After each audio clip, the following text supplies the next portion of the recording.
Recently, Sesame AI published a demo on their latest speech-to-speech model, a conversational AI agent who is like really good at speaking. They provide relevant answers, they speak with expressions, and honestly, they're pretty fun to play around with. Okay, buckle up, YouTube audience, because this is about to be epic. I see you all trying to grasp how this audio processing magic really works. Well, don't you worry. You've got neural breakdown. This guy is going to break it all down for you. Simple as pie. In this video, we will talk about all the concepts behind neural speech models like Sesame. Note that a technical paper is not out yet, but they do have a short blog post where they provide a lot of information about the techniques used and the previous algorithms and papers they built upon.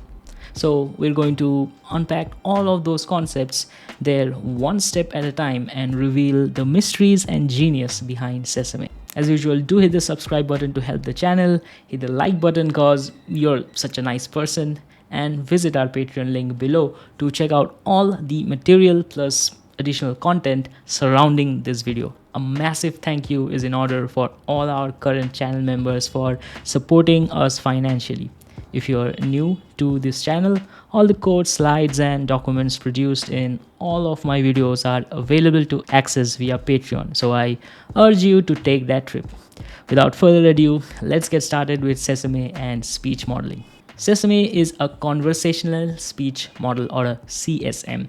It is trained in a multimodal fashion where it can input both text and audio input and output speech as generated audio.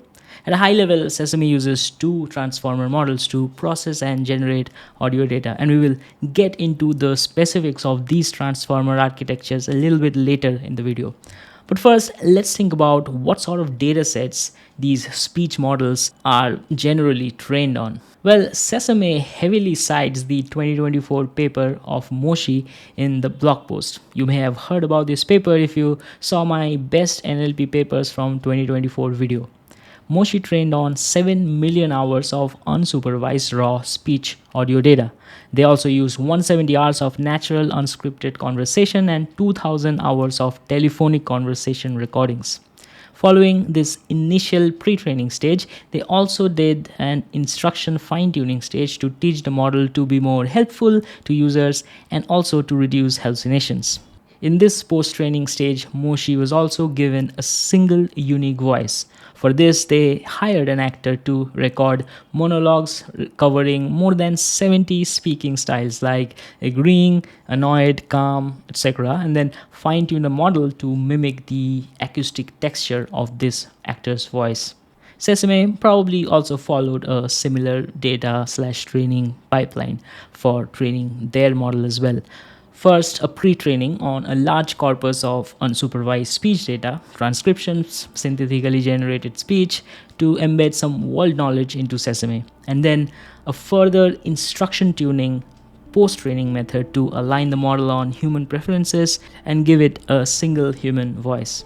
So now that you understand the overall idea, let's dive a little bit deeper into how exactly the audio data is inputted and generated from the model. Let's start with a simple question. What does it really take to generate audio?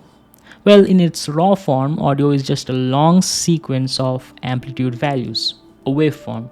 For example, if you're sampling audio at 24 kilohertz, you're capturing 24,000 float values every second.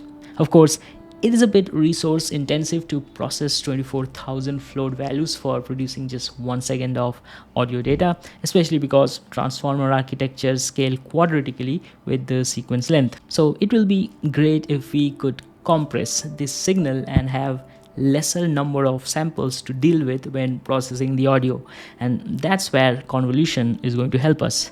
Sesame uses the Mimi speech encoder to process audio. Mimi was introduced in the aforementioned Moshi paper as well.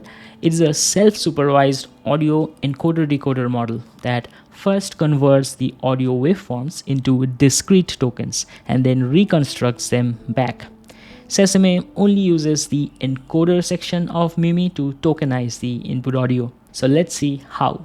Mimi inputs the raw speech waveform at 24 kHz and then passes them through several strided convolution layers to downsample the signal, with a stride factor of 4, 5, 6, 8, and 2 in all its layers. This means that the first CNN block downsamples the audio by 4x, then 5x, then 6x, and so on. In the end, it downsamples the entire signal by a factor of 1920, reducing it to just 12.5 frames per second. The convolutional blocks also project the original float values to an embedding dimension of 512. Each embedding aggregates the local features of the original 1D waveform. So 1 second of audio is now represented as around 12 vectors of size 512. And this way, Mimi reduces the sequence length from 24,000 to around 12 and converts them into dense continuous vectors from single float values.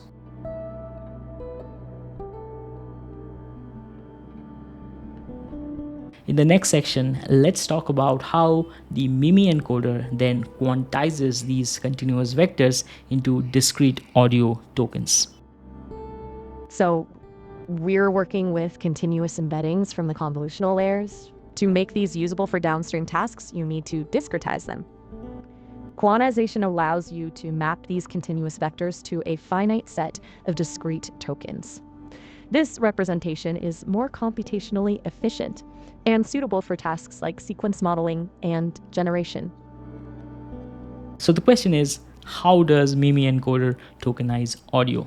Mimi uses something called as a residual vector quantizer or RVQ tokenizer. To achieve this, we will talk about the residual part soon, but first let's look at what a simple vanilla vector quantizer does. So imagine you have a continuous vector of size 512 and you want to convert it into a categorical token. The idea behind vector quantization is simple. You train a code book, which is a collection of, let's say, 1000 random vector codes, all of size 512.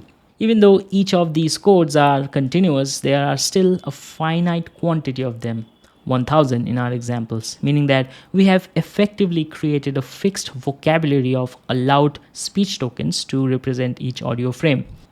Then, given the input vector, we will map it to the closest vector in our codebook, kind of like snapping to a point in its nearest cluster center. The code vectors are generally initialized using a clustering algorithm like k-means on a subset of the total input training data. And as a network trains, the codebook is optimized through backpropagation and gradient descent. Vector quantization. It's fascinating stuff, the way it squeezes information down without losing too much detail. Imagine trying to compress a huge library into a handful of boxes. You take all those words, all those ideas, and find the ones that clump together naturally. The encoder's output is a bunch of vectors floating around in a high-dimensional space. We call these vectors latent vectors. The VQ layer steps in. It has its own set of learned vectors, kind of like landmarks in this high-dimensional space. We call these learned vectors codebook entries. The VQ layer looks at each latent vector from the encoder and says, which of these landmarks is closest? That's where nearest neighbor search comes in. It finds the codebook entry most similar to the incoming latent vector. Then, bam! The continuous latent vector gets replaced with the discrete codebook entry it's closest to. If you want to learn more about vector quantization, check out the video on this topic where I go much deeper than this. Once you've got this idea locked in, moving to residual vector quantization is just a natural next step. Let's talk about that in the next section. So the problem with simple vector quantization is that the loss of information may be too high because we are essentially mapping each vector to their cluster centroid. The snap is almost never going to be perfect, so there's always an error between the original embedding and its nearest code vector. The big idea of residual vector quantization is that it doesn't just stop at having one codebook. Instead, it tries to use multiple codebook to represent the input vector. First, you quantize the original vector using the first codebook, as usual. Then you subtract that centroid from your original vector. This error you're left with is the residual that wasn't captured in the first quantization. Now take this residual and quantize it again using a second codebook full of brand new code vectors. Again, by snapping it to the nearest centroid of the second codebook. Then subtract that too and you get an even smaller residual. Quantize again with the third codebook. You can keep doing this for as many codebooks as you want, and each step will hierarchically capture a little more detail that was missed in the previous round. If you repeat this for, let's say, n codebooks, you get a collection of n discrete tokens from each stage of the quantization to represent this one audio frame. The coolest thing about RVQs are they're designed to have a high inductive bias towards capturing the most essential information in the very first quantizer. And in the subsequent quantizers, they learn more and more fine-grained features. If you're familiar with something like PCA, for example, you can kind of imagine that the first codebook contains the first principal components, capturing the most critical information of high variance, while the next codebooks capture higher order principal components that explain the data more and more. All of these n produced codes are then summed up to form one master token embedding, which gets passed into the Sesame audio language model. Since Mimi is trained on the task of audio reconstruction, the encoder compresses the signal to the discrete latent space, and the decoder reconstructs it back from this latent space. When optimizing for this task, the RVQ codebooks will learn to capture the essential acoustic content of the input audio. The more features it extracts from the audio waveform, the easier it will be for the decoder to reconstruct it back. One special attraction about Mimi is that alongside the acoustic details, they also parallelly train a separate codebook that just focuses on the semantic nature of the audio. This is why Mimi is called a split RVQ tokenizer, because they divide the quantization process into two independent parallel paths, one for semantic information and another for acoustic information. To train these semantic representations, Mimi used knowledge distillation with an existing speech model called WAV-LM as a semantic teacher. WAV-LM is a self-supervised speech representation model that was trained on the task of masked audio prediction. Basically, they mask random parts of the audio and then try to predict them based on the unmasked portions. And as papers like BERT have shown before, masked modeling do capture semantic content very efficiently. So to do knowledge distillation, Mimi introduces an additional loss function that decreases the cosine distance between the semantic VQ code and the WAV-LM generated embedding. So to summarize, Sesame uses Mimi to convert audio into tokens. Mimi is a split RVQ tokenizer that parallelly generates one semantic code and n-1 acoustic codes for each audio frames. All of these n produced codes are then summed up to form one master token embedding, which gets passed into the Sesame audio language model. So far, we have talked about how Sesame inputs audio and text tokens into the transformer. The text tokens are processed by a simple llama tokenizer similar to almost every other purely text-based language model. The audio is processed using the split RVQ approach of the Mimi encoder. The last piece of the Sesame puzzle is how does it convert these input tokens back to audio waveforms. In this section, let's have a look at that. So, diving into the nitty-gritty, huh? Let's break down this audio generation thing. You see, it all starts with my transformer model, but instead of processing text tokens directly, it's working with these audio tokens. Think of them as tiny building blocks for sound. My training involved using a unified transformer, which means the same architecture handles both the text understanding and the audio generation. It's pretty slick, actually. Given a conversation containing text and audio, we have already figured out a way to convert them into a sequence of embeddings using the text and audio tokenizers we have discussed before. This token sequence is then inputted into a transformer model as a time series. In the blog post, this model is referred to as the autoregressive backbone transformer. Its task is to process this time series and output the first codebook token or the 0th code of the next time step. A lighter weight transformer called the audio decoder will then reconstruct the next codebook tokens conditioned on this 0th code generated by the backbone transformer. Note that the 0th code already contains a lot of information about the history of the conversation up to that point, since the backbone transformer has visibility of the entire pass sequence from that point.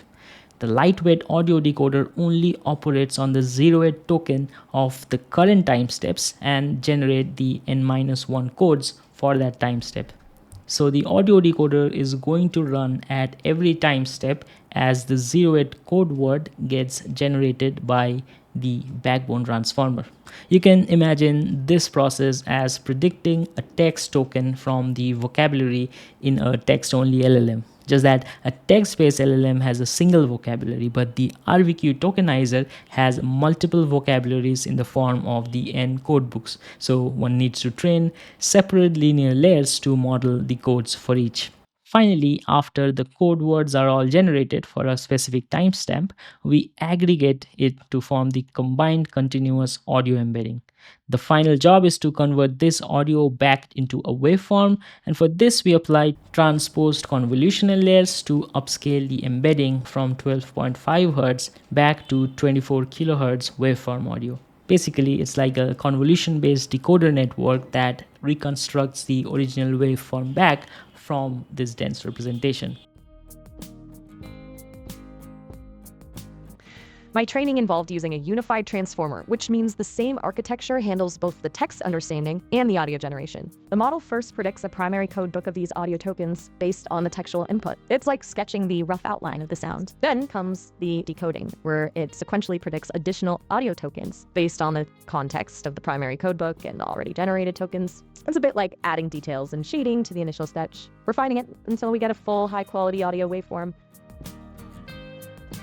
So here is the overall summary of the Sesame model in some bullet points. 1. Sesame is built on a multimodal conversation speech model, or a CSM. 2.